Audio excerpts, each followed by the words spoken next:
Reka mbasuze kandi mbifurize kugubwa neza, mbonere kubaha ikaze kuri uyu munsi tariki 7 z'ukwezi kwa kabiri umwaka w'ibihumbi 2026. Tugarutse muri studio muri kumwe na Bosco kuri bikoro za Region Info.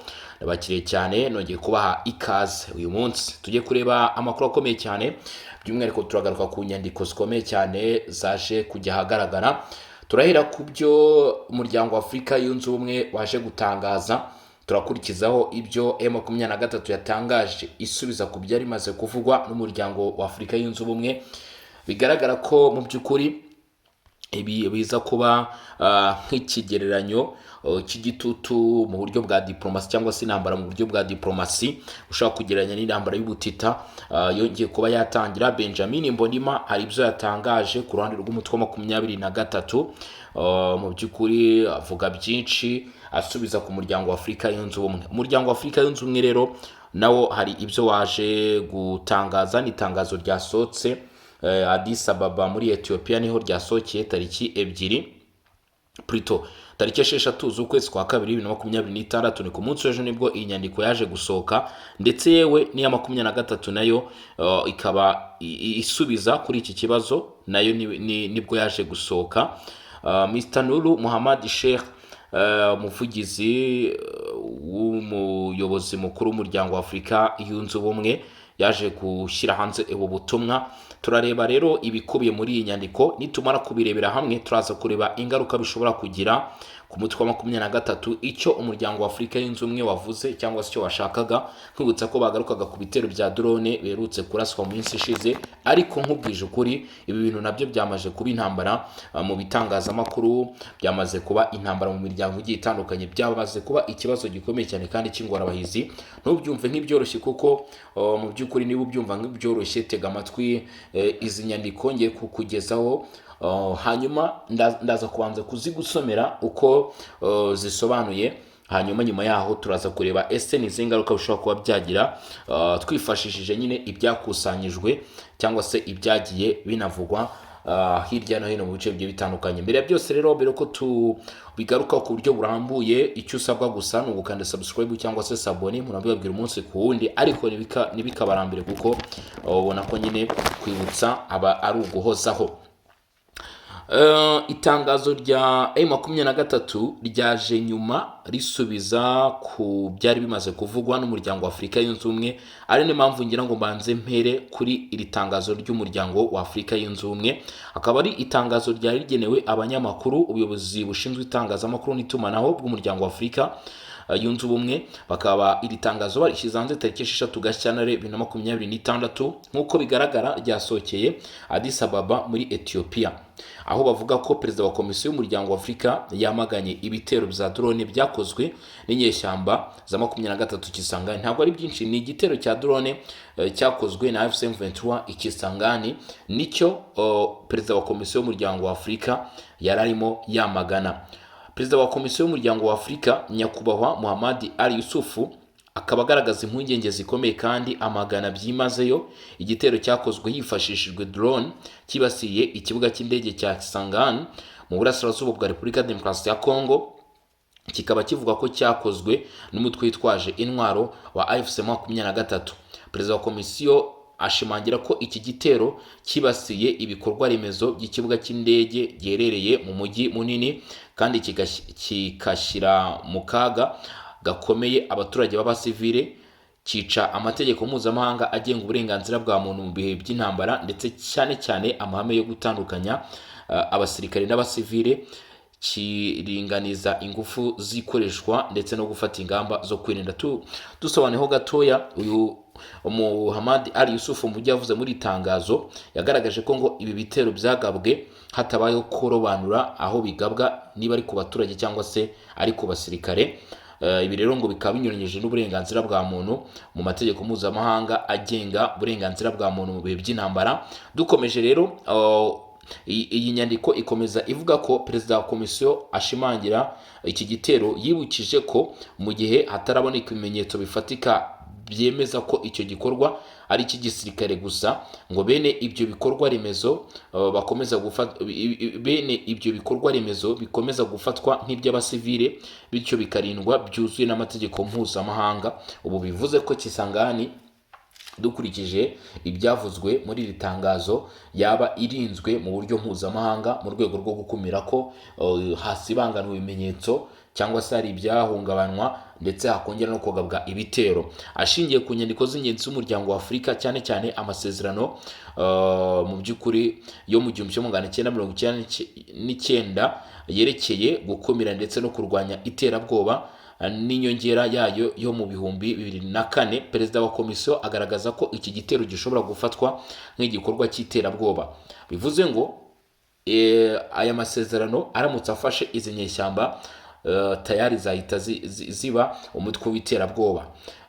Dukomeje rero, ngo n'inyongera yayo yo mu 2004 ashimangira ko imitwe yitwaje intwaro itari ya leta idashobora kwitwaza impamvu za politike, umutekano cyangwa se iza gisirikare ngo yemeze ibikorwa bigamije kwibasira cyangwa gushyira mu kaga abasivile cyangwa ibikorwa remezo byabo.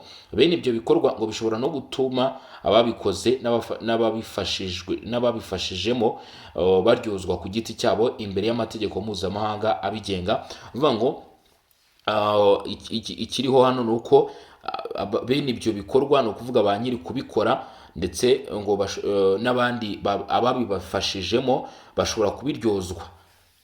Perezida wa komisiyo arihanangiriza ikwirakwira ry'imirwano mu mijyi iri kure y'aho intambara iri kubera, ari nacyo cyatumye habaho gushoberwa ndetse no kwibaza impamvu nyine izi nyeshyamba zagabye igitero. Bigaragaza ko hagomba no gukorwa iperereza, kuko ibyo byongera cyane ubukana bw'intambara, bigashyira mu kaga gakomeye umutekano w'igihugu n'akarere, ndetse bigakomeza gukaza ikibazo cy'ubutabazi bumaze igihe kinini mu burasirazuba bwa Repubulika Iharanira Demokarasi ya Kongo. Akaba ari muri urwo rwego perezida wa komisiyo yasabye AFC/M23 guhagarika ako kanya imirwano yose, kureka gukoresha uburyo n'intwaro zidakumira abasivile, ndetse no kubahiriza byimazeyo ibyemezo byafatiwe mu rwego rw'ibiganiro by'amahoro biri gukorwa. Ashishikariza impande zose birema gushyira mu bikorwa bidatinze kandi mu bwizerane amasezerano ya Doha nk'ishingiro ry'ingenzi ryo kugera ku gahenge karambye, kugabanya umwuka mubi ndetse no gusubukura ibiganiro bya politike. Perezida wa komisiyo yongera gushimangira ubwitange budacogora bw'umuryango wa Afurika mu gushyigikira ubusugire, ubumwe n'ubudahangarwa bw'imbibi za Repubulika Iharanira Demokarasi ya Kongo, kandi agasubiza intege mu gushyigikira ku bufatanye n'inzego z'akarere n'iza mpuzamahanga ingamba zose zizewe zigamije kugarura amahoro, umutekano n'ituze mu burasirazuba bw'igihugu. Iryo akaba ari itangazo ryashyizwe hanze na perezida wa komisiyo y'umuryango wa Afurika yunze ubumwe kubazo itangazo ryari rigenewe itangazamakuru ku byo inyeshyamba za 23 zerutse gukora zigaba igitero Kisangani mu ntara ya Chopo. Mu by'ukuri Bwana Nur Muhammad Sheikh, umuvugizi wa perezida wa komisiyo y'umuryango wa Afurika, akaba ari washyize hanze ubutumwa bwasohokeye muri Addis Ababa muri Ethiopia ku buyobozi bushinzwe itangazamakuru n'itumanaho bwa komisiyo y'umuryango wa Afurika. Hari email zigiye zitandukanye rero ushobora kuba wabonaho mu by'ukuri iri tangazo. Ushobora kwandika www.eu.int. Ahangaha rero ushobora guhita ubonaho iyo nyandiko.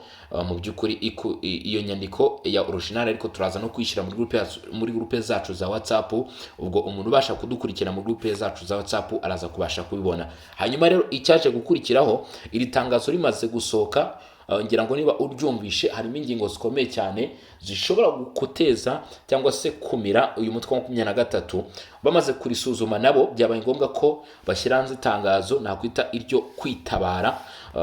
Itangazo rya Alliance Fleuve Congo cyangwa se umutwe wa 23 naryo ryashyizwe hanze nyuma gatoya yuko mu by'ukuri komisiyo y'umuryango wa Afurika yari imaze gushyira hanze itangazo. Bashyize hanze nabo inyandiko ngo isubiza ku byavuzwe, ndetse n'inyandiko yari ikubiyemo ingingo zigera kuri 7. Ndagira ngo wumve icyo baje ingingo izi nyeshyamba zaje kwifashisha mu kwiregura kuri iri tangazo. Nawe wiyumviye ibikubiyemo ngira ngo wumvishe ko bitoroshye.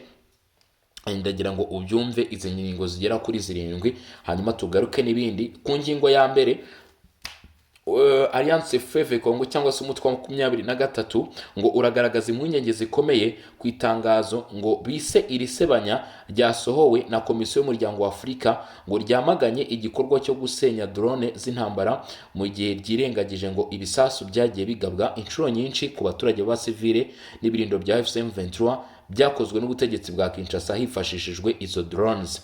Ahangaha M23 ntabwo yigeze ihakana mu by'ukuri ko itigeze ikora ibyo bikorwa, ariko yavuze ko ngo impamvu yaba yarabikoze ngo nuko yabonye ko n'ubutegetsi bwa Repubulika ya Demokarasi ya Kongo ngo nabwo bubikora. Icya kabiri, FCM23 ngo iributsa ko mu gihe kingana hafi n'amezi abiri ngo cyane cyane guhera ku itariki 22 Mutarama 2026 ubwo n'uyu mwaka ngo abaturage bo mu Minembwe n'ikibaya cya Hopretu ngo bahuye n'iyongera rikabije ry'ibikorwa bya gisirikare byakozwe n'ingabo za leta hifashishijwe drone z'intambara ziri hagati y'umunani na 12 ngo zakorwaga n'abacancuro b'abanyamahanga. Izo drone zateye ibisasu mu bice bituwe cyane, aho izo nyeshyamba zivuga ko ngo muri ibyo bice byatuyemo drone n'abacanco b'abanyamahanga harimo Minembwe, harimo uduce twa Twangiza, harimo aho bita ngo Rwitsa Nkuku, harimo aho bita Katogota, Sange, icyambu cya Karundu, Hopretu, Masisi, Warikare, Rucuru, Rubero, Mwenga ndetse bakavugamo na Karehe. Ndetse ngo no ku nyubako z'abasivile nk'amavuriro, amashuri n'amatorero ibyo bisasu ngo byabashije kugeraho bigatera urupfu rw'abantu benshi b'inzirakarengane barimo abagore ndetse n'abana. Ku ngingo ya gatatu, izi nyeshyamba zaje zivuga ko ngo igikorwa cyo gusenya izo drone kibasiye gusa ibikoresho bya gisirikare ngo nticyahitanye umuturage n'umwe kandi cyari kigamije kurinda abaturage b'inzirakarengane ndetse no kubahiriza agahenge kashyizweho n'amasezerano ya Doha. Ku ngingo ya kane, izi nyeshyamba zivuga ko ngo mu kunenga iki gikorwa cy'ubwirinzi FCM23 ngo itari gusuzuma neza Komisiyo y'Umuryango wa Afurika ngo yafashe icyemezo kitaringaniye kigaragaza kubogama mu murimo wayo wo kuyobora inzira y'amahoro. Ibyo bituma yishyira mu mwanya wo kurengera ubutegetsi bushinjwa ihohotera rikomeye rikorerwa abasivile aho guhagarara ku ruhande rw'abahohotewe. Ku ngingo ya gatanu ngo hari kwita igikorwa cyarokoye ubuzima bw'abantu igikorwa cy'iterabwoba, aho izo nyeshyamba ngo zivuga ko ngo ugusubira inyuma bikomeye ku muryango wa Afurika ngo bigatesha agaciro icyizere cyawo cy'imyitwarire myiza kandi ngo bikawutesha inshingano zawo shingiro zo kurinda abaturage ba Afurika. Izi nyeshyamba rero zikaba zivuga ko ngo izo ari zimwe mu ngingo nyine zo kwireguza ku byavuzwe muri iri tangazo ry'Umuryango wa Afurika yunze ubumwe twagiye tubasomera. M23 ku ngingo ya gatandatu yifashishije yiregura ngo byongeye kandi ngo kudahamya ndetse no kwamagana na perezida wa Komisiyo y'Umuryango wa Afurika ikoreshwa ry'abacanshuro mu gukoresha izo drone zisenya abaturage b'abasivile ngo nyamara ari we murinzi w'amasezerano y'Umuryango wa Afurika abuza ikoreshwa ry'abacanshuro bigaragaza ngo kubogama gukabije kandi ngo binyuranyije n'inshingano nyamukuru za komisiyo zo kurinda abasivile. Ngo bityo ahangaha izi nyeshyamba zivuga ko ngo uyu muyobozi ahubwo yakabaye ngo mu nyandiko yasohotse yaravuzemo ko hari kwamaganwa ikoreshwa ry'abacanshuro mu ntambara y'abasivile hano muri Repubulika ya Demokarasi ya Kongo cyangwa se guharanira uburenganzira bw'abasivile cyangwa se ubwoko bumwe. FCM23 ngo ikaba inamagana byimazeyo, aho ni ku ngingo ya 7 ngo iri tangazo ryihutiyeho ngo kandi igasaba umuryango wa Afurika gufata umwanya utabogamye igafata inshingano kandi ushingiye ku kuri kuko ngo ari wo wonyine ushobora gutanga umusanzu nyawo mu kugera ku mahoro arambye kandi arimo ubutabera. Iyo rero maze kugusomera ni inyandiko ya M23 yasohotse nayo ku itariki 6 z'ukwezi kwa 2 2026 isubiza kuri nyandiko yari imaze gushyirwa hanze na Komisiyo y'Umuryango wa Afurika yunze ubumwe. Itangazo rya 23 ryasohokeye i Goma tariki 6 Gashyantare 2026. Benjamin Mbonima umunyamabanga uhoraho akaba n'umuyobozi mukuru w'ibikorwa by'izi nyeshyamba niwe waje rero gushyira hanze iyi nyandiko. Tumaze kumva ndetse no gusobanukirwa ibyanditse muri izi nyandiko zombi ko ari ebyiri. Hari uburyo rero izi nyandiko zagiye zigarukwaho, hari isesengura rusange ry'imyitwarire y'impande zombi mu byavuzwe muri iri tangazo kugira ngo ubashe kubyumva neza. Amatangazo yombi aragaragaza ukwikubita ku ntwaro mu rwego rwa politike n'itumanaho, aho buri ruhande rushaka kwemeza ko rufite ukuri ku rwego mpuzamahanga. Hari ugushyira uruhande mu mwanya warenze ku mategeko mpuzamahanga. Yaba 23 isohoye itangazo yavuze ko umuryango wa Afurika yunze ubumwe wabogamye, bityo hari amategeko warenzeho, ndetse n'umuryango wa Afurika yunze ubumwe ukagaragaza ko 23 ibitero byabo byibasiriye abasivili, bityo hakwiye n'iperereza ko habayeho kunyuranya n'amategeko mpuzamahanga y'uburenganzira bw'ikiremwamuntu mu ntambara. Ikindi ugomba ko wamenya hari ugushyira hari no gushaka gukurura inkunga cyangwa impuhwe by'abafatanyabikorwa b'akarere ndetse n'ab'isi. Ibi bisobanuye ko intambara iri gukomeza, ariko noneho ikaba itakiri iya gisirikare gusa, ahubwo n'iya diplomasi n'itangazamakuru nabyo byamaze kuzamura ku rwego ruhanitse cyane, nk'uko imirwano nayo mubona mu by'ukuri kugeza uyu munsi nayo iri ku rwego ruhanitse.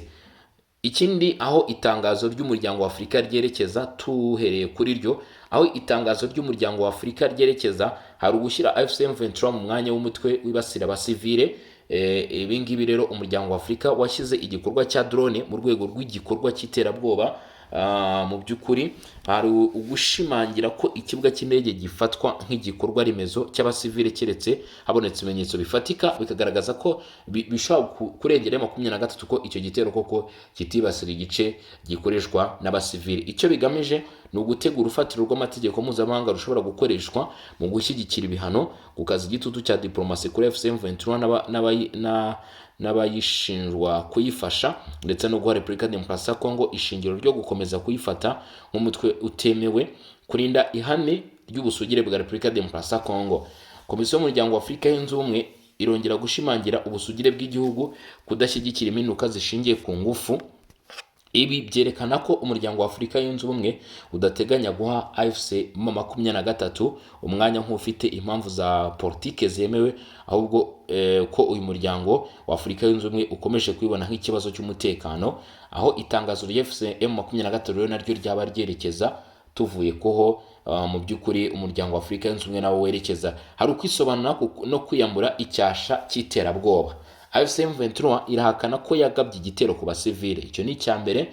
Ikindi ikivuga ko iki gikorwa yakoze ari nk'igikorwa cyo kwirwanaho ndetse no kurinda abaturage, ikanerekana ko umuryango wa Afurika wunze ubumwe ugomba kwifasha nk'umwanzuro umuryango wa Afurika yunze ubumwe utakaba warafashe umwanzuro gusohora itangazo hatabanje gukorwa iperereza, bityo ngo hakwiye kubanza gukorwa iperereza. Intego nyamukuru rero ni ukwirinda ko ifatwa burundu nk'umutwe w'iterabwoba ku rwego mpuzamahanga, kuko ibyo komisiyo y'umuryango wa Afurika yunze ubumwe bavuze biramutse bibahamye bashobora guhita bafatwa tayari nk'umutwe w'iterabwoba mpuzamahanga. Hari gushaka gusenya icyizere cy'itangazo ry'umuryango wa Afurika yunze ubumwe mu maso y'abahuza ndetse n'abaterankunga b'amahoro.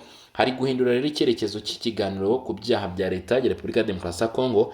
AFC/M23 yibutsa ikoreshwa rya drone n'abacanshuro, ibitero bivugwa ku basivile, ibikorwa remezo byangijwe, ngo ibi bigamije gushyira Repubulika Iharanira Demokarasi ya Kongo mu mwanya w'uregwa, bo bakikura muri uwo mwanya, bityo Repubulika ya Demokarasi ya Kongo igatangira kuba ariyo yigwaho, gutuma ikibazo kitaguma gusa kuri AFC/M23 kikagera no ku ruhande rwa leta, kuko wumvishe ko nayo yashyizwe mu idosiye n'inyeshyamba, ndetse no gusaba ko habaho iperereza riringaniye ku mpande zombi.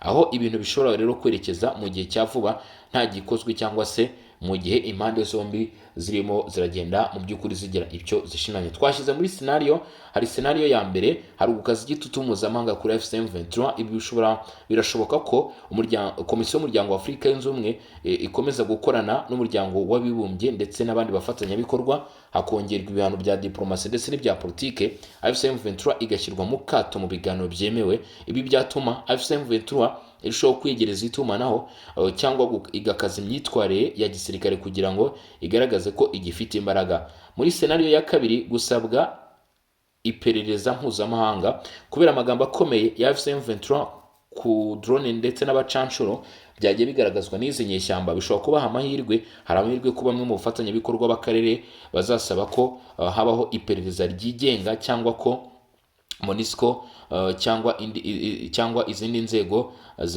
zabigiramo uruhare. Iyi senariyo yatuma ibiganiro by'amahoro biguma ku murongo ariko bigatinda kandi bigakomera. Muri senariyo ya gatatu hari ugukomera ku masezerano ya Doha mu mvugo ariko bikagorana mu bikorwa, mu ishyirwa mu bikorwa. Buri ruhande ruyivuga mu nyungu zarwo, nta cyizere gihagije kiraboneka. Ibi bisobanuye ko amahoro arambye ataraba hafi aha, ahubwo hashobora kubaho agahenge gacagase cyangwa se karinganiye. Kenshi ukabona habaho n'ibikorwa byo kuvogera umutekano.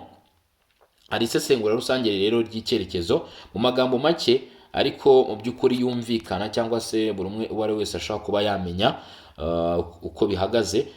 Aya matangazo ntabwo ashoboye gusobanura inzira nshya y'amahoro, ahubwo agaragaza ukwiyongera kw'intambara y'amagambo ndetse n'igitutu cya diplomasi y'umuryango wa Afurika ushaka gufata umwanya w'ubuyobozi bwemewe. M23 yo ikigaragaza nk'ishaka kugerageza kwinjira mu rwego rw'abafatwa nk'abafite impamvu za politike atari iterabwoba gusa.